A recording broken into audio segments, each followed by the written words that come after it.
Tripura cricket অ্যাসোসিয়েশনের ক্ষমতার লড়াই ক্রমশ তেজি হয়ে উঠছে। একই পরে এই ক্লাবের প্রতিনিধি চেঞ্জ করছে। এবার পোলস্টার ক্লাবের প্রতিনিধিও চেঞ্জ করা হয়েছে। বর্তমান ত্রিপুরা ক্রিকেট অ্যাসোসিয়েশন সম্পাদক তাপস ঘোষের বিরুদ্ধে ব্যাপক টাকা নয়-ছয়ের অভিযোগ উঠেছে। পাশাপাশি বর্তমান কমিটির একাংশ নেতৃত্বদের উদ্যোগে ত্রিপুরা ক্রিকেট অ্যাসোসিয়েশনে ব্যাপক আর্থিক দুর্নীতি হচ্ছে বলে আগরতলা শহরের বেশ কয়েকটি ক্রিকেট ক্লাবের প্রতিনিধিরা সরব হয়েছেন। সোমবার ক্রিকেট অ্যাসোসিয়েশনের সভাপতির দ্বারস্থ হয়েছে আগরতলা শহরের বেশ কয়েকটি ক্লাবের কার্যকর্তারা।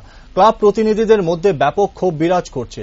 এখন দেখার ব্যাপক আর্থিক দুর্নীতির পরিপ্রেক্ষিতে অ্যাসোসিয়েশনের সম্পাদক পদত্যাগ করেন কিনা।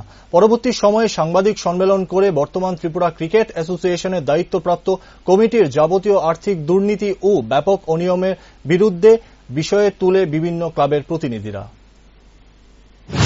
থেকে একটা অবৈধভাবে মানি অ্যান্ড মাসুল পাওয়ার ইউজ করে এরা বর্তমানে ডিসিএ বিভিন্ন পদে আছে।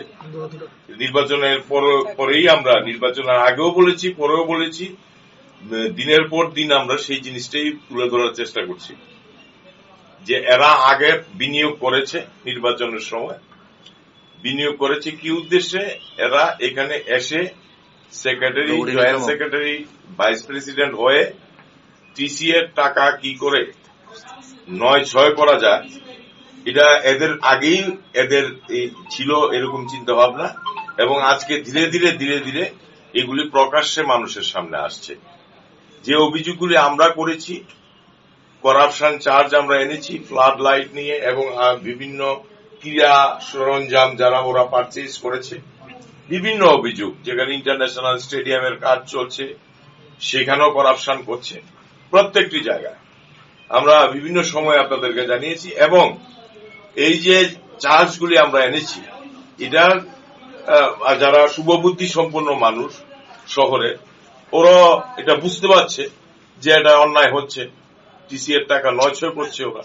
তার জন্য সবাই সজাগ হয়েছে, এবং কিছুদিন আগে এই স্ফুলিঙ্গ বিসিসি থেকে ওদের প্রতিনিধি চেঞ্জ করা হয়েছে। গতকালকে পোলস্টারের প্রতিনিধি, যে মেইন অভিযুক্ত এই টিসিএ কেলেঙ্কারির সঙ্গে সবচেয়ে বড় অভিযুক্ত, যে বিগত দিনও আপনারা দেখেছেন এর বিভিন্ন ধরনের অভিযোগ